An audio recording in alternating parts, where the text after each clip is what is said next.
I just want to say first that because I did sign up on the sheet, I did get a chance to talk to people, and they did listen respectfully. They took notes, and I, in turn, respected what they were doing. My question is, does my life matter?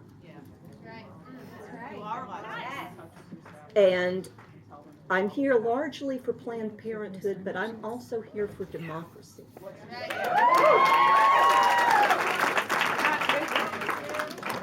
This is not my first rodeo. I was a child of the 60s. Thank you for that.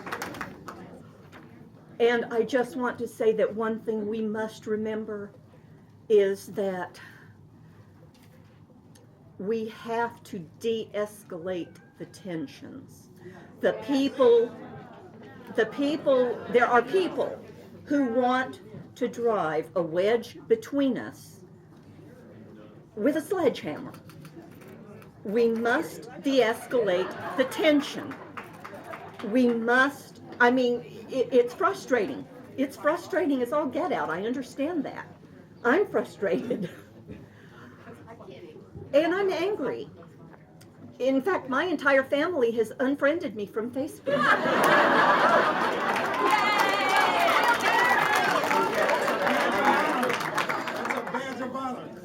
I'm beginning to take it that way. A friend of mine told me I was a fool, and I'll wear that as a badge of honor too, if it means by being a fool that I stand up for my beliefs. I stand up for the right of free speech. I stand up for the right of freedom and democracy. Most of all, I stand up for love and justice. And whatever you take away today, I hope that you will remember that, and you will, when you respond to what's going on, that you come from a place of love and compassion. Anger is what they want. Don't give it to them. Thank you for hearing me out. Thank you for letting me speak. I'm sorry, I didn't introduce myself. My name is Marilyn Charlene Gowan, and I live in Thompson, McDuffie County, on disability, on Medicare and Medicaid, and Social Security. So I have a vested interest myself, but that's not why I'm here. I'm here for all of us. Thank you. Thank you. Thank you. Thank you, sir. Thank you. You're welcome. The Citrons Yes. and Dan Wunderlich are I'm ready going to go. speak here. I'm not speaking in private. Okay. So, Patty Geiger? Patty Geiger? Your appointment is up. Ms. Geiger, where are you? Oh, your appointment is up if you were ready. Okay. Are y'all okay with, do you want me to call on people for questions, or are you okay with whoever's up here speaking? You said you weren't going to answer any questions. All right. Would you like to go? Yeah. I guess you're up.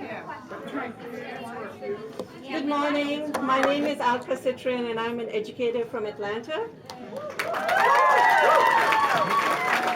I'm an immigrant from India. I came here 29 years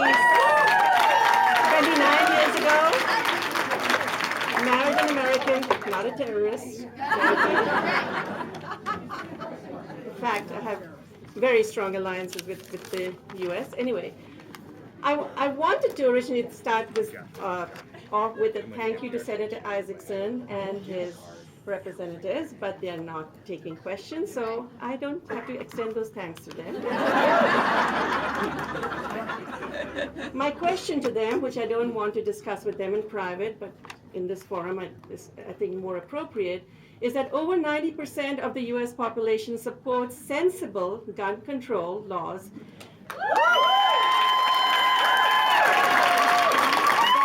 that could keep guns out of the hands of criminals, terrorists, and the mentally ill. Numerous horrific events over the past years are a testament to the dismal failure of current legislation to try to put into place an effective gun sales vetting system. This should not be a political issue. It is a national health and safety issue.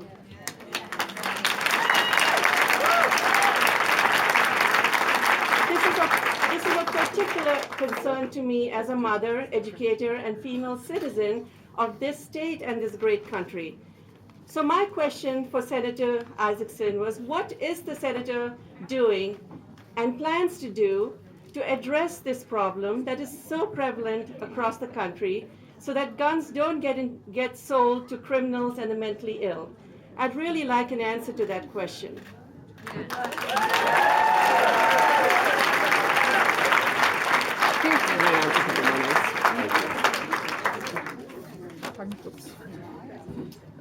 All right, Vic Krugman.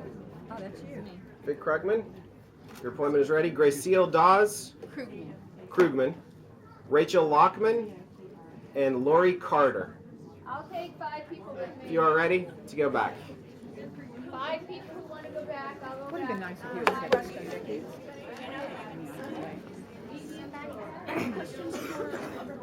Good morning, everybody. My name is Dr. Michelle Golden. I am a public school educator at a Title I school.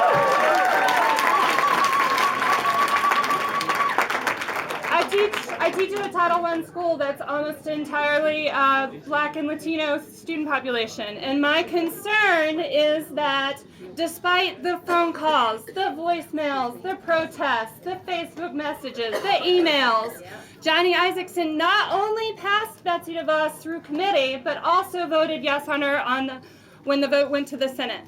So my question is, when is he going to start doing his job and do what we, the people, want him to do? Because he's our representative.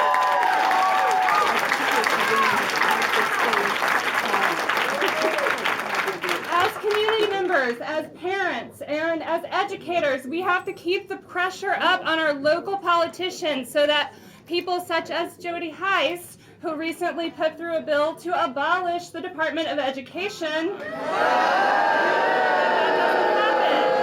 because if we are taking the students with privilege and taking them and putting them in charter schools, even if their only privilege is that their parents care enough to get them to a charter school, all the other students are going to be left behind, and that is a disservice to our country.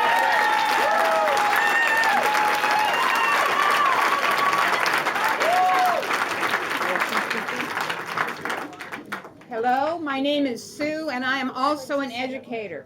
I'm an elementary school teacher. I have taught both in the Atlanta area and abroad. It's very interesting to me, and no accident, I'm sure, that 3 of us in a row are educators.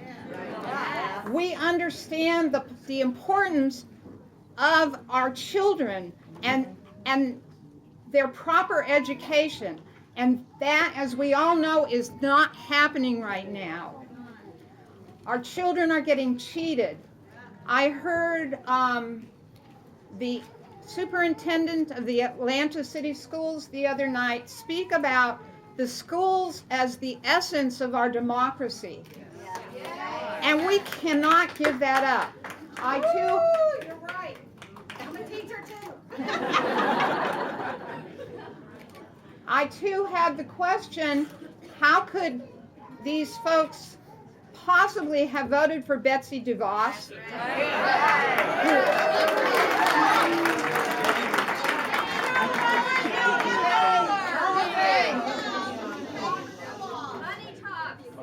She is clearly here to represent the interest of the moneyed people.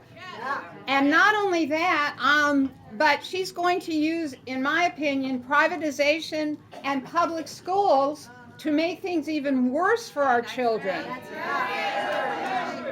I'm not opposed totally to charter schools. I've worked at a charter school.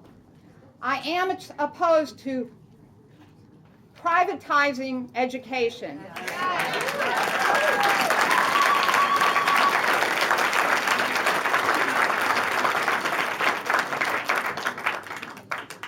We cannot let that happen. We cannot let Isakson, Trump, DeVos, all of these people sell out our children.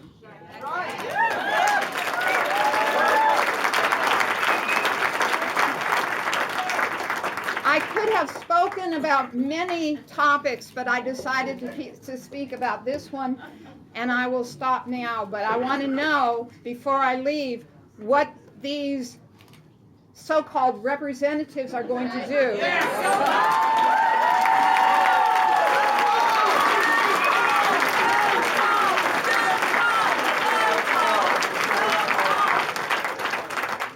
To make sure that our children are really getting the kind of education they need for themselves now and to be the future leaders of our democracy.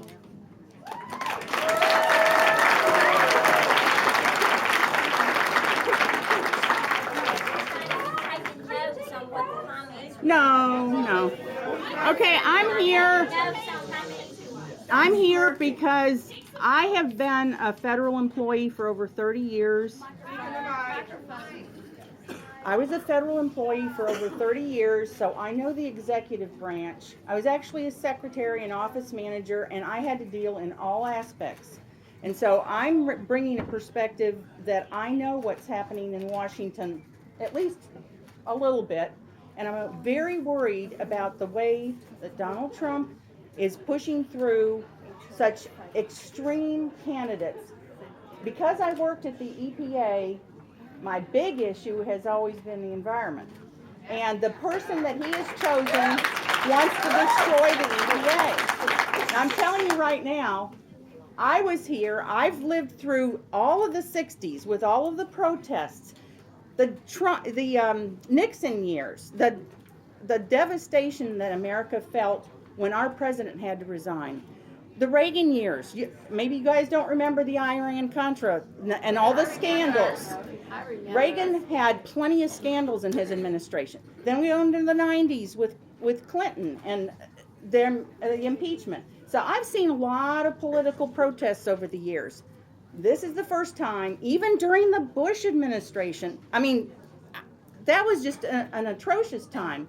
I still feel like we are in a crossroads and that this democracy is under attack. And I'm not talking about an individual issue for you. Basically, I'm saying what we see here is so important because I am really worried about what this administration can do. He's putting his people in all of the agencies and they're trickling down. I just heard a report on NPR that there's a meeting up in Alaska to talk about the environment. They talk about all kinds of things, not just climate change, but the administration's team went in and told EPA that they can't send enough people there. And this is what they said. They were trying to cut down the travel budget. Like, oh, this is an economy thing. One of the people that can't go is a block. He lives in Fairbanks, Alaska, and he's a block from the meeting. So they are shutting down conversation. They're taking things down off the website. We are going to lose years and years of climate research.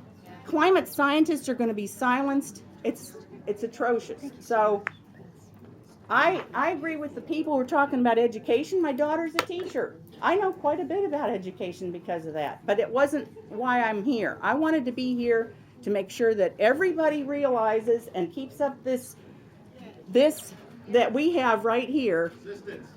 And right. So I don't know if I can add anything more except I did write up something. Let me see if there's something I can say. It's to his boss and the bosses that aren't here. I want to know when they are going to put country first instead of party first.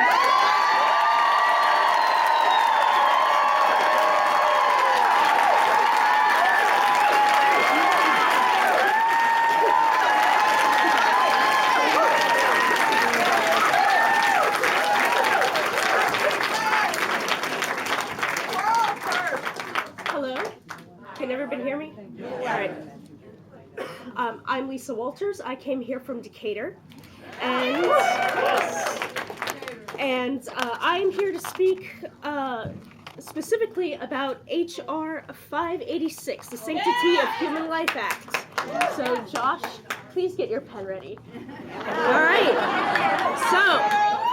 I'll stand up next to you so I can make sure I get everything. All right. So, I noticed that we have a lot of ladies here.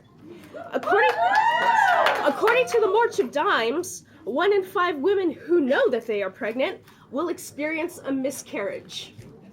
Now, this was, I'm sure this was drafted as an anti-abortion thing, but I brought up these points specifically to talk to those who are pro-life because this hurts them too. This hurts everyone. Because in Iowa, Indiana, Mississippi, and Alabama, women have been arrested for miscarriages. What? Yes, some women who, one of the women had attempted suicide while pregnant, and now she is in prison because she survived her suicide attempts, but her baby died, and so she is in prison for killing her child, and those are the laws that they are using. I believe that was in Indiana. I have to check because there's women in Mississippi and Alabama and Iowa. Thank you, Pence. Vice President State. Mm-hmm. So, and in El Salvador and several Latin American countries, many women have been imprisoned because they go to hospitals when they have a miscarriage, and the doctors treat them as though they had attempted an abortion. So, my question for Mr. Heiss is, what steps will lawmakers take to women who have experienced the tragedy of a miscarriage from being treated as at fault?